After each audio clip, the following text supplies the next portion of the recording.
Hey, this is Shira, and today we're going to be checking out how to build this Grayskull Dice Tower. So I'm going to be assembling it in this video, and I'm also going to be adding plastic glue after it's together, as well as adding Milliput to bring joins that didn't quite meet to make it one cohesive shape. And then at the very end, I'm going to show it primed so you can see how well the Milliput blended into the rest of the tower once dried.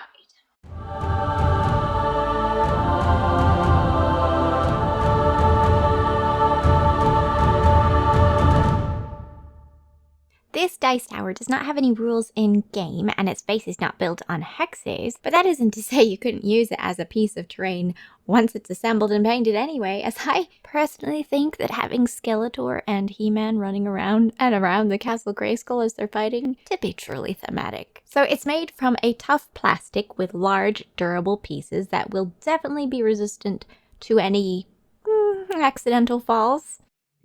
Whoopsie.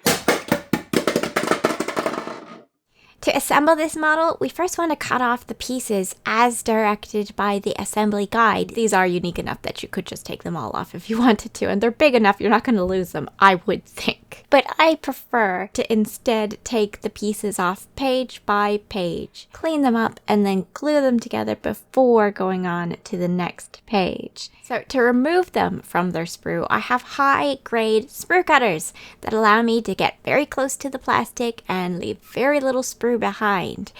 Do not try to remove these pieces with an X-Acto knife, as the plastic is simply too thick, it's dangerous for your fingers, and you will never get as clean a cut as with proper sprue cutters.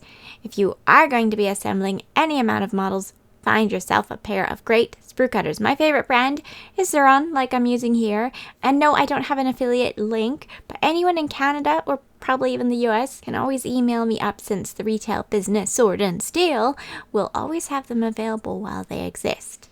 After several of the pieces are removed from the sprue, I'll take my hobby knife to the pieces and shave down that excess sprue until it's almost invisible on the model. And then, though I often prefer to turn my blade over and use the unsharpened edge as a mold line remover, the sheer size of these pieces are too wide for my hobby knife back to do the best job, so I grab a mold line remover instead and finish shaving off the last millimeter or so. Finishing off with a mold line remover like this avoids any gouging that a hobby knife can cause, and though you can just be careful with your hobby knife to avoid this, I like anything that makes the job faster and more efficient, so using that mold line remover makes the most sense for me here. Vallejo, though, also makes a cheap kit of sprue cutter, mold line remover, and sanding pad, which aren't the best quality compared to my lovely Zuron brand, but they will get the job done for this project and more, and at a low price. If you like tips and tricks of the hobby trade and haven't subscribed to this channel yet, you should do so by clicking the little subscribe button below this video, and make sure to ask away if you ever have any hobby questions. So I'm using Tamiya cement. The weight and hardness of this plastic will want to be joined together by a thicker, more gel-like consistency of plastic glue, since the thinner glue alone may dry too quickly to attach these large pieces together. But I'm also keeping my extra thin cement from Tamiya in case I need it to smooth out the gel itself or any joins that I want to clean up as I go, because remember, you can add the glue, you can put the pieces together, and then you can add more glue. Now, I did find that there was a little warp, I would believe, to one of the back pieces of this tower, not altogether unexpected for odd shapes like these that are made from such thick plastic. Still a bit sad though. So the latter half of this video will be where I use Milliput to fill the crevices in and then mold the Milliput into more stones to match the original castle stones. For anyone new to assembly who may have asked the question, why bother to clean up the little bits of plastic left on the sprue anyway? Well, besides their appearance being out of place on the model, it's because a lot of these bits of plastic will get in your way during your assembly. You simply won't be able to fit the pieces together while little bits of plastic are keeping them from forming a seal. So be sure to clean it all up, and it makes it look better anyway. For anyone who thinks using super glue would be better than using plastic glue for this model, feel free to make your case in the comments, but I shall state my case here. First of all, yes, with super glue you can indeed later take the pieces apart again using freezing or debonder, but realistically, who in the world would want to do that to this model once you have it all painted? I much prefer to have a cleaner fitting model than a model that just maybe down the road in the future I could want to tear apart. I just personally don't think that's a good enough reason to use super glue over plastic glue. Not that you might not use super glue in the future, since resin and metal models need it. It has its place in the hobby world, and so does plastic glue, and plastic glue's place is right here. It does not stick to your hands when you're using it. It only sticks plastic to plastic. It melds pieces together that might not perfectly connect otherwise, because you can squeeze it together and tie it together, which is indeed the case for this tower.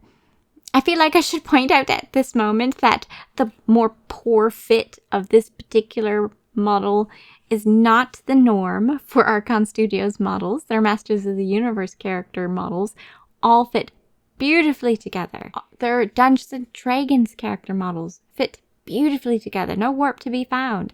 I think it's merely the size and thickness of this particular kit that has given the plastic some trouble.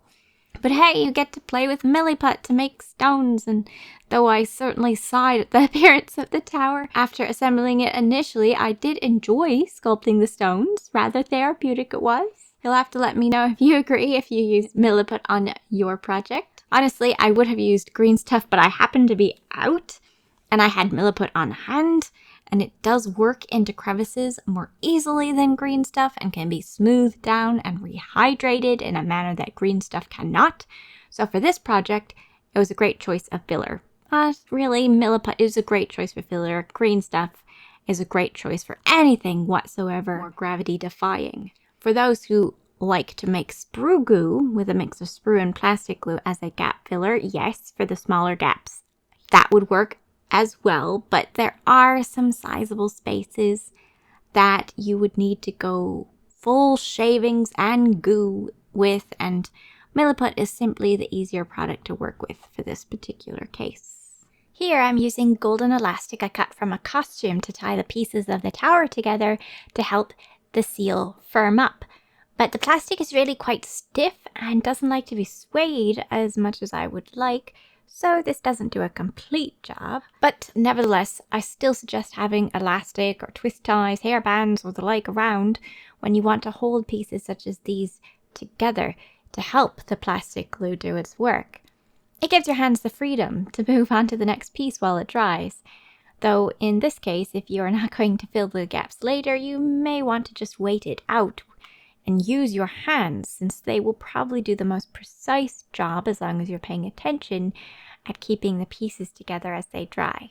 I'll be priming this castle entirely with black and work my way up to the dark green, probably through dry brushing first, and then because the stones are quite smooth in actuality, I'll add a natural stone look just through layering in an arbitrary pattern, followed by more careful dry brushing to highlight, a further highlight with more arbitrary stone effects, and also likely various glazing of browns, greens, and maybe even yellows to add environmental aging and algae and the like. The painting should be a simple but fun project, and I hope you'll join me to watch the video. I've so many things to paint lined up and so many paints to make videos on, so be sure to stick with me and subscribe for all of that in the future. If you've seen my other Masters of the Universe videos, you know that I have the characters from the Masters of the Universe Battlegrounds game, and in case you want to see more of them being painted, you can expect that this year.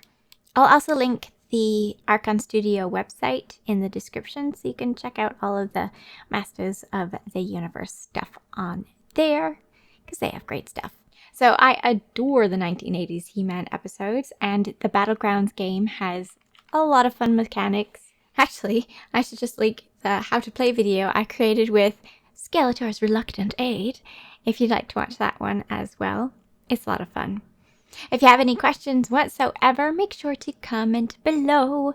And also tell me, what is your favorite character in the Masters of the Universe setting? And if you haven't seen these adorable shows, well, the Masters of the Universe YouTube channel has them on there for free, so go and enjoy yourself. I'll be here, waiting for your reaction. You can see the problem piece here in the back. I hope it's just my particular one that is giving me trouble and not a flaw in the sculpt itself. It just would not fit properly in position. I contemplate cutting off all the pegs away and seeing if it would create a better fit with simply the glue, but it just felt like there was some warp to this particular piece and the fit just wouldn't be quite so easy to fix. It's unfortunate, but never fear, it's an aged castle, and Milliput or green stuff or plastic putty, whatever you prefer to use, whatever is available will fix this castle up just fine. It's terrain, it's no problem. The details are huge, that's easy to mimic, so we can do this. Now before that though, the last two pieces I attached to the castle could possibly be left off until after you are done priming.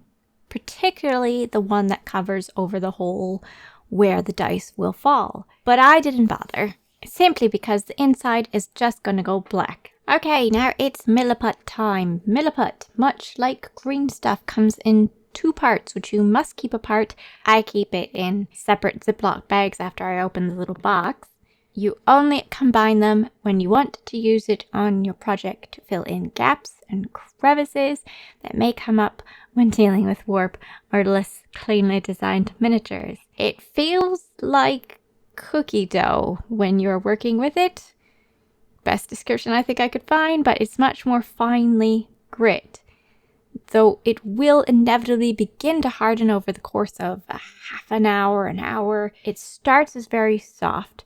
You can soften it more with water, and you can lengthen its drying time by adding water over it as you're working. If it isn't already clear from the video, I use plenty of water as I'm forming the Milliput into stone shapes. Not only does the water keep it fresh, but it also keeps it from sticking to your tools as you're using them. By tools, I mean I'm switching between my metal sculpting tools, which are from the Army Painter, just using my fingers, to using my AK Interactive silicone tools, just some wet wipes to soak up my excess water and smooth things down and keep it clean. Also to a synthetic paintbrush, all of the above to shape the Milliput to what I want it to be as I'm attempting to mimicking the stones that are all around it. I would suggest that if you're still new to this sort of thing, work on a much smaller section than I originally started working on. I mixed a lot of Milliput, and I was comfortable with it slowly drying as I'm working on each section,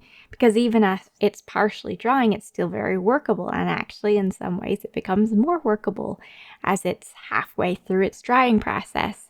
But while you are still learning Milliput, maybe only start in one or two areas to learn your tools, to learn your Milliput, and to feel how it changes as it dries so you know what to expect.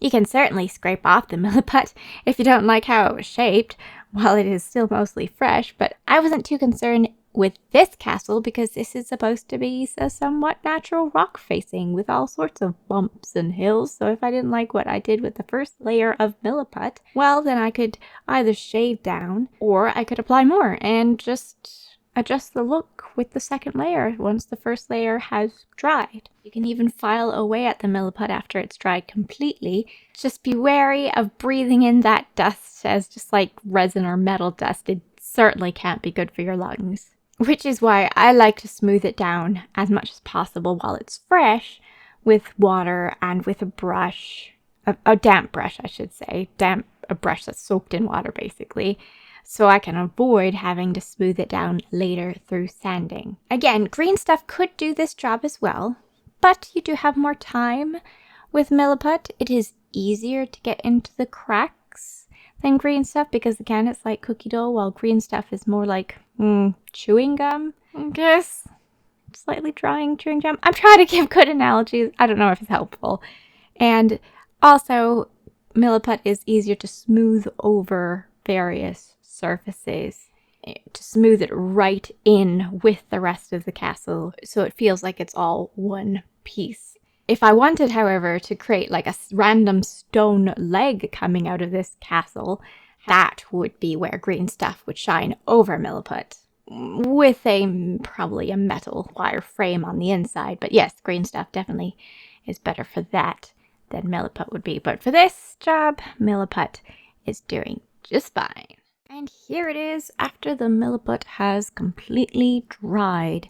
I would not prime until you know your Milliput is hard as rock, as you wouldn't want it to shrink from dehydration under whichever primer you apply and potentially ruin your priming job. Not that I found it shrank very much at all, really, but I wouldn't suggest it anyways. Now, if I was going to be doing solely dry brushing on this miniature, which very much cares about the textures as well as the shapes of the models, I would consider using a fine grit sandpaper or sanding pad at this point, maybe to perfectly smooth out any of the pieces that I didn't quite smooth out while it was fresh, just to match the smoothness of the plastic. But for my purposes, since the painting style I'll be using will create an artificial appearance of texture, it's fine as it is and won't be noticeable after the layers of paint and primer have been added on anyway. So here it is, at last, about 3 applications of Chaos Black Primer. I am perfectly content with how the Milliput has disappeared into the plastic stonework, and I am excited to start painting this fellow. As I was looking at this fellow primed, I'm starting to second guess whether I want to paint this realistically or whether I want to instead paint it like it just popped out of a comic book with pretend cracks and everything. But if I paint Castle Greyskull like a comic book piece, won't that mean I have to paint all the characters that way as well? Okay, not really a hard choice, because I could start the paint scheme as a comic book piece and then add some realism towards the end if I change my mind. So there really isn't a wrong choice here. I just think it would look cute as anything as a high contrast comic book terrain piece. Maybe I'll do the middle of 2 and go high contrast with lots of realism. We'll see. Let me hear your thoughts in the comments. I hope you enjoyed this. Well, thanks for watching. If you enjoyed this video, make certain to give it a like. Subscribe to the channel if you haven't already, because I do all sorts of things hobbying, and I will catch you in the next video. Bye!